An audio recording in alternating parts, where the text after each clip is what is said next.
তো বন্ধুরা আজকে আমি মিঠুকে নিয়ে চলে এসেছি আমাদের মাঠে। আর এই মাঠের মধ্যে অনেক ঘাস ফড়িং রয়েছে, তাই আজকে ভাবলাম মিঠুকে কিছু ঘাস ফড়িং ধরে খাওয়ানো যেতে পারে, কারণ মিঠু ঘাস ফড়িং খেতে খুবই ভালোবাসে। তো মিঠুকে আমি প্রথমেই একটা গাছের ডালের মধ্যে বসিয়ে দিয়েছি, আর আমি কিছু ঘাস ফড়িং ধরে নিয়ে চলে এসেছি তার মধ্যে। আর মিঠুকে আমি একটা একটা করে এখন ঘাস ফড়িং খাওয়াবো। মিঠু খেয়ে নে। দেখো মিঠু ঘাস ফড়িংটা ফেলে দিয়েছে নিচে। তো নিচে থেকে আমি ঘাস ফড়িংটা কুড়িয়ে আবার মিঠুর গালে দিয়ে দিয়েছি। এবারে মিঠু ভালোভাবে খেয়ে নিয়েছে। মিঠু তুই কি আমার হাত খেয়ে নিবি নাকি? দেখো মিঠু এমন করছে যেন আমার হাতটাকেই খেয়ে নেবে। তো এই হচ্ছে আমাদের মাঠের মধ্যে অনেক ঘাস ফড়িং রয়েছে, খালি ধরার অপেক্ষায় আছি। তো একটা একটা করে ধরে আমি মিঠুকে খাওয়াচ্ছি ঘাস ফড়িং। আবার একটা ঘাস ফড়িং ধরে নিয়েছি হাতে। তো এই ঘাস ফড়িংটা আমি আবার মিঠুকে খাওয়াবো। কি সুন্দর ঘাস ফড়িং খায় দেখো। ঘাস ফড়িংয়ের আমি দুটো বড় পা কেটে নিয়েছি, তার ডানাটা কেটে ফেলে দিয়েছি, তারপরেই কিন্তু ঘাস ফড়িংটা আমি মিঠুকে খাওয়াচ্ছি। আর যদি আপনি ঘাস ফড়িংয়ের বড় পা দুটো কেটে না দিয়ে থাকেন, তাহলে যে কোনো পাখির খেতে খুবই অসুবিধে হয়, তাই বড় পা দুটো কেটে দেওয়া উচিত। তো মিঠুকে আমি সুতোর মধ্যে বেঁধে রেখেছি। আপনারা ভাবছেন সুতো বেঁধে রেখেছি কেন?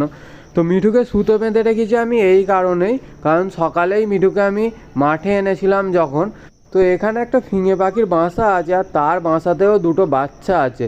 আর তাই তারা ভুল করে মিঠুকে ভাবলো যে ওদের বাচ্চা আমি নিয়ে নিয়েছি, তাই আমাকে অ্যাটাক করতে আসে।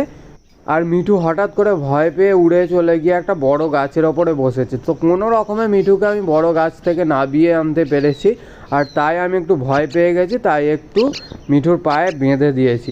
আর মিঠু আমাকে ছেড়ে যাবে না আমি জানি, কিন্তু এই সময়টা খুবই টাফ সময়, কারণ পাখিরা এখন উড়তে শেখে। আর প্রথম উড়তে শিখলে ওরা এদিক ওদিক পালানোর চেষ্টা করে। তো বন্ধুরা এখানে দেখো একটা হরিয়াল ঘুঘু পাখি বাসা করেছে, আর এর মধ্যেও দুটো বাচ্চা আছে বন্ধুরা, কিন্তু আমি এখন বাচ্চাগুলো দেখাতে পারবো না, কারণ গাছে উঠতে হবে। আর যদি সম্ভব হয় তাহলে পরের ভিডিওতে আমি এই হরিয়াল ঘুঘু পাখির বাচ্চাগুলোকে আমি আপনাদের দেখানোর চেষ্টা করব। তো এখন আমি ফিঙে পাখির বাসাটা আপনাদের দেখাচ্ছি। এই যে খিরিস গাছটা আছে, খিরিস গাছে একটা বাসা দেখতে পাচ্ছেন, এটাই হচ্ছে ফিঙে পাখির বাসা। বাসার ঠিক উপরে একটা পাখি বসে আছে, বাচ্চা পাখি। আর এই সাইডে দেখুন একটা পাখি বসে আছে, ওটাও একটা বাচ্চা পাখি। তো ফিঙে পাখিগুলো এই কারণেই আমাকে অ্যাটাক করছে যে আমি যাতে ওদের বাচ্চা না পেরে নিই, যেহেতু আমার কাছে একটা পাখির বাচ্চা আছে, সেই কারণেই ও আমাকে সকালেই অ্যাটাক করে দিয়েছিল, আর মিঠু ভয় পেয়ে উড়ে গিয়েছিল। তো এই দেখো বন্ধুরা, এটা ফিঙে পাখি। এটা ফিঙে পাখিটা এই গাছের ডালে বসে আছে, বসে বসে ডেকে যাচ্ছে কন্টিনিউ, কারণ ও ভাবছে ওর বাচ্চাকেও আমি না গাছ থেকে পেরে নিই, কারণ ও ভাবছে ওর বাচ্চারা আমি না কোনো ক্ষতি করে দিই। তো মিঠুকে নিয়ে আমি এখন বাড়ি চলে যাব। মিঠু দুটো ঘাস ফড়িং খেয়েছে আজকে, তো অন্যদিনে আবার মিঠুকে ঘাস ফড়িং খাওয়াতে নিয়ে আসবো।